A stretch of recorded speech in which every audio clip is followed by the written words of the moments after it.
அனைவருக்கும் வணக்கம். இந்த 2025ல சுக்கிர பெயர்ச்சி ரொம்ப விசேஷமா பார்க்கப்படுது. ஏன்னா சுக்கிர பகவான் இந்த வருடத்துல உச்சமாகுறாரு. மீன ராசியில சுக்கிர பகவானுடைய சஞ்சாரம் இருக்கும். மீன ராசியில சுக்கிரன் வந்து உச்சமாவாரு. சோ இந்த சுக்கிர பெயர்ச்சி ரொம்ப விசேஷமா பேசப்பட்டுட்டு வருது. இது நம்ம ராசி நம்மளுடைய நட்சத்திரத்துக்கு நல்லதை பண்ணுமா? எதன் வகையில ஃபேவரா இருக்கும், எதன் வகையில அன்ஃபேவரா இருக்கும் அப்படிங்கிற ஒரு டீப் அனலைஸை இந்த வீடியோ பதிவுல நம்ம பார்க்கலாம். அதுக்கு முன்னாடி சுக்கிரனுடைய தன்மை அப்படின்னு நம்ம பார்த்தோம்னாலே சுக்கிரன் வந்துட்டு ஒரு சுபத்துவமான கிரகம், மிக முக்கியமான சுபத்துவமான கிரகம். முக்கால் பங்கு சுபகிரகம், கால் பங்கு மட்டும் பாவகிரகம் அப்படிங்கிற ஒரு கான்செப்ட்ல வரும். இந்த சுக்கிரனை தான் வந்துட்டு இந்த சுபமான மங்களமான மாற்றங்களுக்கெல்லாம் முக்கியமா பார்ப்பாங்க. அதன் வகையில சுக்கிரன் வந்து உச்சமாகிறது ரொம்ப சிறப்பு, ரொம்ப விசேஷம் அப்படின்னு சொல்லப்படுது. அதே போல அது ஒரு ராசிக்கும் ஒரு நட்சத்திரத்துக்கும் கொஞ்சம் வேரியேஷன் ஆகும். சில ராசிகளுக்கு பார்த்தோன்னா சுக்கிரன் வந்து கொஞ்சம் நெகட்டிவான இன்ஃப்ளூயன்ஸ் பண்ணக்கூடிய கிரகமா வரும். சில ராசிகளுக்கு பார்த்தோன்னா சுக்கிரன் வந்து ரொம்ப முக்கியமான ரோலை பிளே பண்ணக்கூடிய ஒரு கிரகமா வரும். ஸோ அது நம்மளுடைய ராசி நம்மளுடைய நட்சத்திரப்படி அது கொஞ்சம் வேரியேஷன் ஆகும். ஆனா இயற்கையா பார்த்தோம்னா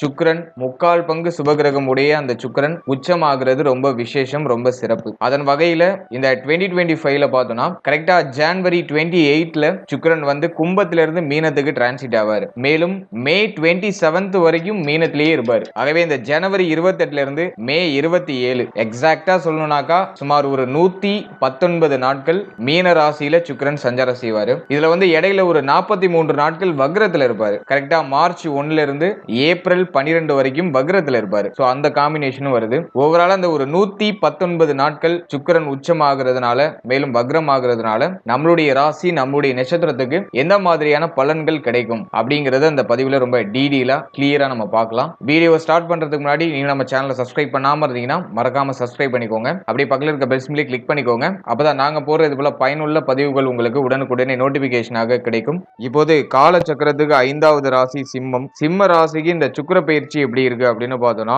சுக்கிர பகவான் நம்மளுடைய ராசிக்கு 8ஆம் இடம் அப்படின்னு சொல்லக்கூடிய அஷ்டமஸ்தானத்துல உச்சமாக போறாரு. பொதுவா சுக்கிரன் அஷ்டமத்துக்கு போறது குற்றம் தான், அதுல எந்த விதமான மாற்று கருத்தும் இல்ல. ஏன்னா சுக்கிரன் வந்து ஒரு இயற்கை சுபர், அவர் அசுபஸ்தானத்துல சஞ்சாரம் செய்யறது குற்றமான பலன்களை தான் ஏற்படுத்தும். அதே சமயத்துல நம்மளுடைய ராசி மற்றும் நம்முடைய லக்னத்துக்கு சுக்கிரன் வந்து 3 10க்குரியவனா வருவார். 3ஆம் அதிபதி அப்படிங்கிற அசுபஸ்தானத்துக்கும் 10ஆம் இடம் அப்படிங்கிற புனிதமான ஒரு ஸ்தானத்துக்கும் அதிபதியாக சுக்கிர பகவான் வருவார். அதன் வகையில நம்ம பார்க்கும்போது 3ஆம் அதிபதி அஷ்டமத்தில் இருக்கிறது திடீர் விபரீத ராஜயோகம். அதே போல ஜீவனாதிபதி அஷ்டமத்தில் இருக்கிறது குற்றமான பலன்களை தான் ஏற்படுத்தும். அது மட்டும் இல்லாம இந்த காலகட்டங்கள்ல சுக்கிரனும் குருவும் பரிவர்த்தனை ஆகியிருப்பாங்க. அஷ்டமாதிபதி ஜீவனத்திலையும் ஜீவனாதிபதி அஷ்டமத்திலையும் பரிவர்த்தனை ஆகியிருக்காங்க. இதுவும் ஒரு வகையில மைனஸா தான் நான் பார்க்கிறேன். அடுத்து அஷ்டமஸ்தானத்துல சனி ராகு போன்ற பாவ கிரகங்களுடைய சேர்க்கையும் இருக்கு. சோ அதையும் நம்ம மெயினா கணக்குல எடுத்துக்கணும். அதே சமயத்துல சனி வந்துட்டு ஒரு பாவ கிரகமா இருந்தாலும் அஷ்டம சனி காலகட்டமாக இருந்தாலும் சனி 6ஆம் அதிபதி அப்படிங்கிற ரோலை பிளே பண்ணுவார். 6ஆம் அதிபதி அஷ்டமத்தில் இருக்கிறது அது ஒரு விதத்துல திடீர் விபரீத ராஜயோகத்தை ஏற்படுத்தும். இருப்பினும் சனியை பொறுத்த வரைக்கும் நம்மளுடைய ராசி நம்மளுடைய நட்சத்திரத்துக்கு ஒரு பகை கிரகம், சூரியனுக்கும் சனிக்கும் சுத்தமா ஆகாது. ஆகவே இந்த அஷ்டம சனி கொஞ்சம் எஃபெக்டிவா தேவையில்லாத மன உளைச்சலை கொடுக்கறதுக்கு வாய்ப்பு இருக்கு. சோ இந்த விஷயங்களை நம்ம கணக்குல வச்சு இந்த சுக்கிர பயிற்சியை ஐடென்டிஃபை பண்ணணும். இப்போ சுக்கிரன் அஷ்டமத்தில் இருக்கிறது நல்லதா இல்ல பாதகமான பலன்களை ஏற்படுத்துமா அப்படின்னு பார்க்கும்போது 3க்குரியவன் அஷ்டமத்தில் இருக்கிறது எதிர்பாராத விஷயங்கள்ல வெற்றியையும் எதிர்பாராத விஷயங்கள்ல மகிழ்ச்சியும் ஏற்படுத்தி கொடுக்கும். அதாவது நீங்க எதிர்பார்க்காத விஷயங்களால திடீர்னு ஒரு வளர்ச்சி, திடீர்னு ஒரு முன்னேற்றம், திடீர்னு ஒரு பொருளாதார வரவு, ஒரு ஜாக்பெட் அப்படின்னு சொல்லலாம். அதாவது எதிர்பார்க்காத விஷயங்கள்ல இருந்து நமக்கு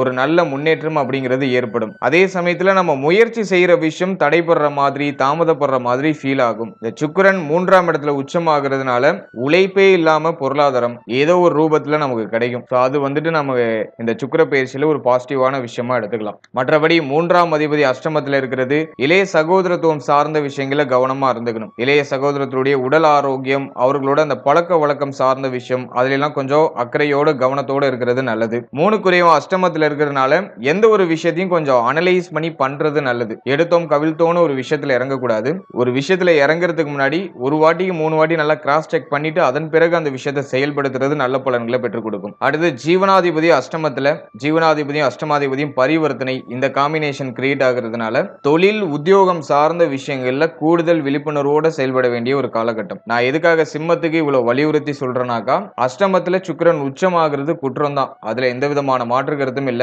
அது ஒரு மாதிரி கொஞ்சம் நெகட்டிவான இன்ஃப்ளூயன்ஸ் பண்றதுக்கு தான் வாய்ப்புகள் அதிகம். எனவே நான் இப்ப சொல்ற விஷயங்கள்ல மட்டும் கொஞ்சம் கவனமா விழிப்புணர்வு விழிப்புணர்வோட இருந்தாலே போதும். நீங்க ரொம்ப இதை நினைச்சு ரொம்ப பதட்டப்படுறது கவலைப்படுறதெல்லாம் இருக்க வேண்டாம். ஜஸ்ட் ரிலாக்ஸா நான் சொல்றத காது கொடுத்து கேட்டுக்கோங்க. இப்ப நான் சொல்ற விஷயங்களே ஏதாச்சும் குழப்பங்கள் தென்படுற மாதிரி இருக்குன்னா அதுல அப்படியே விழிப்புணர்வா உஷாராகி அந்த விஷயத்தை முடிஞ்ச அளவுக்கு நீங்க அவாய்ட் பண்றதுக்கு ட்ரை பண்ணுங்க. இப்போ ஜீவனாதிபதி அஷ்டமத்தில் இருக்கிறதுனால தொழில் உத்தியோகம் இதுல ஒரு மாதிரி நிம்மதியற்ற சூழ்நிலை, நிறைய பேருக்கு தொழிலின்மை, வேலை வாய்ப்பின்மை, அப்படியே உத்தியோகத்துல இருந்தாலும் அந்த உத்தியோகத்துல ஒரு நிம்மதியற்ற சூழ்நிலை, நிறைய பணி சுமை இருக்கிற மாதிரி ஃபீல் ஆகும். நிறைய பேருக்கு வந்து உத்தியோகத்தை சேஞ்ச் பண்ணுவோமா, தொழிலை சேஞ்ச் பண்ணுவோமா அப்படிங்கிற மாதிரி சிந்தனை போகும். உத்தியோகத்துல சக ஊழியர்களோட ஒத்து போகாத சூழ்நிலை இருக்கும். மேல் அதிகாரிகளால நிறைய பிரஷர் இருக்கும். நிறைய பேருக்கு இந்த தொழில் உத்தியோகத்தை தொடர முடியாத ஏதாச்சும் ஒரு சூழ்நிலை, அது ஃபேமிலி ரிலேட்டடா இருக்கலாம், அப்படின்னா உங்க ஹெல்த் ரிலேட்டடா இருக்கலாம், அப்படின்னா உங்களுடைய ஃபேமிலி மெம்பர்ஸ் ரிலேட்டடா இருக்கலாம். ஏதோ ஒரு ரூபத்துல இந்த தொழில் உத்தியோகத்துக்கு சரியா போக முடியாத ஒரு சிச்சுவேஷன் கிரியேட் ஆகிறது வாய்ப்பு இருக்கு. சோ அதுல நம்ம கொஞ்சம் கவனமா இருக்கணும். அடுத்து இந்த காலகட்டத்துல தொழில் ரீதியா இன்வெஸ்ட்மெண்ட் எதுவுமே பண்ணக்கூடாது. அதை முடிஞ்ச அளவுக்கு அவாய்ட் பண்றதுக்கு ட்ரை பண்ணுங்க.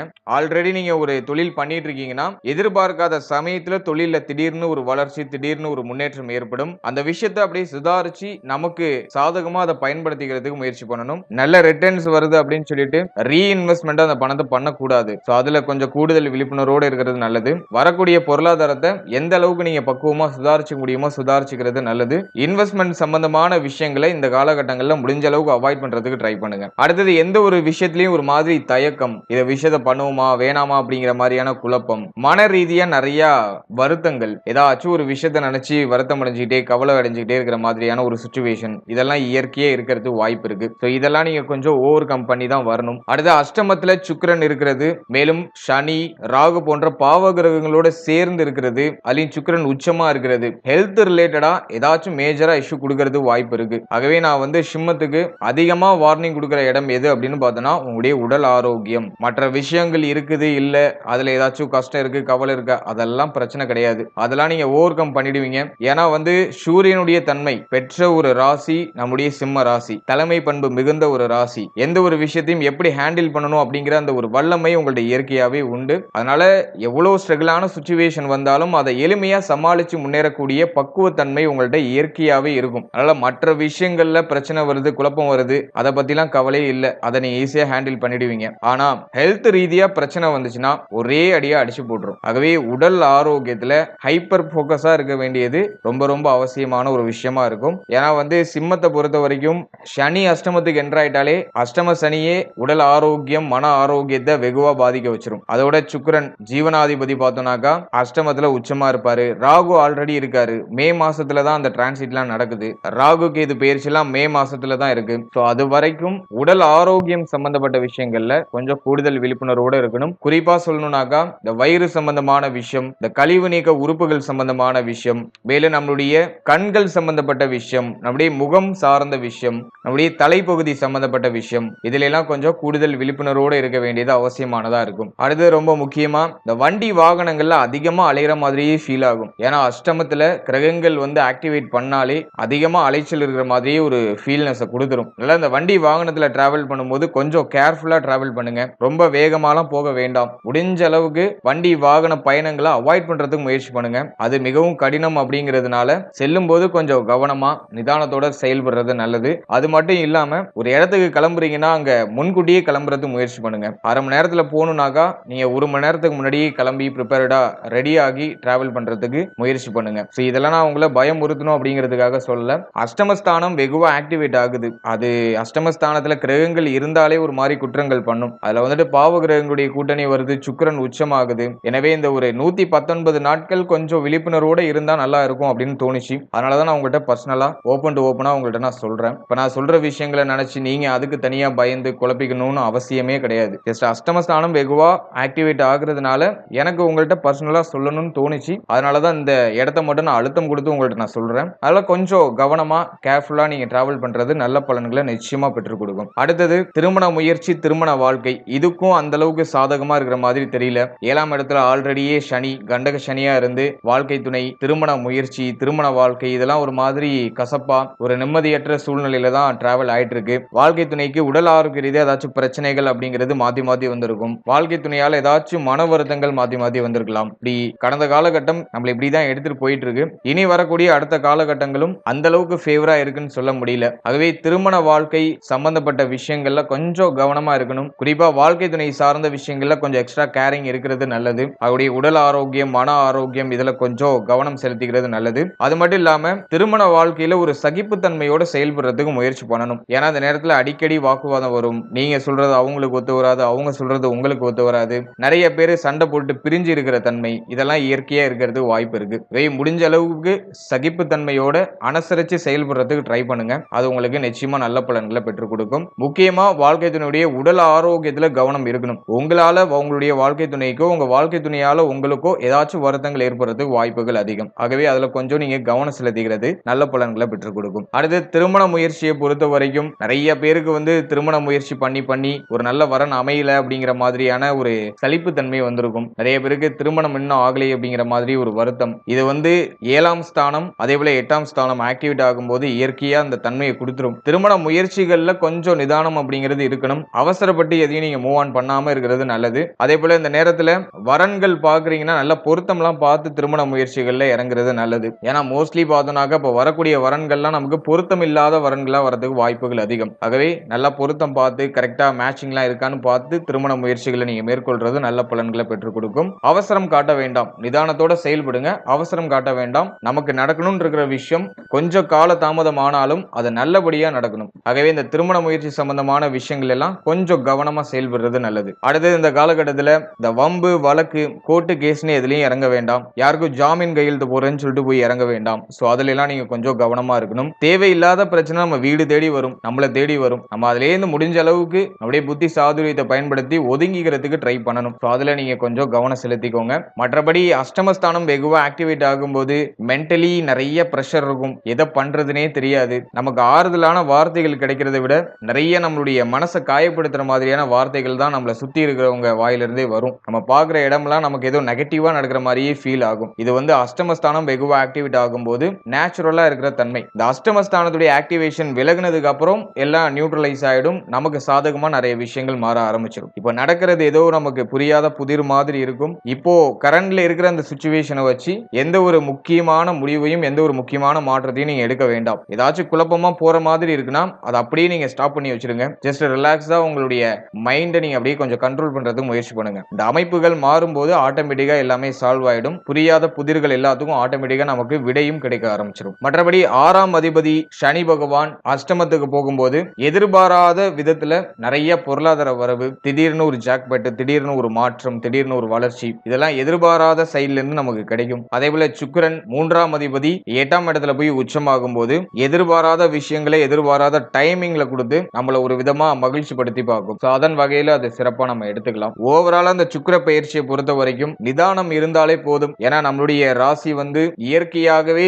கோபத்தன்மை கொண்ட ஒரு ராசி. அதிகமா கோப உணர்வு வரும், நிறைய உணர்ச்சி வசப்படுவோம். இப்போதைக்கு நமக்கு தேவை ஒரு நிதானம். கோபத்தில் எடுக்கக்கூடிய முடிவுகள் இப்ப அதிகமா இருக்கும். அதை முடிஞ்ச அளவுக்கு அவாய்ட் பண்ணிட்டு நிதானமா இருங்க. மைண்ட பீஸ்ஃபுல்லா வச்சுக்கிறதுக்கு ட்ரை பண்ணுங்க. எதை நினைச்சும் பெருசா ஒரி பண்ணாதீங்க. நல்ல ஆரோக்கியமான உணவுகளை சாப்பிடுங்க.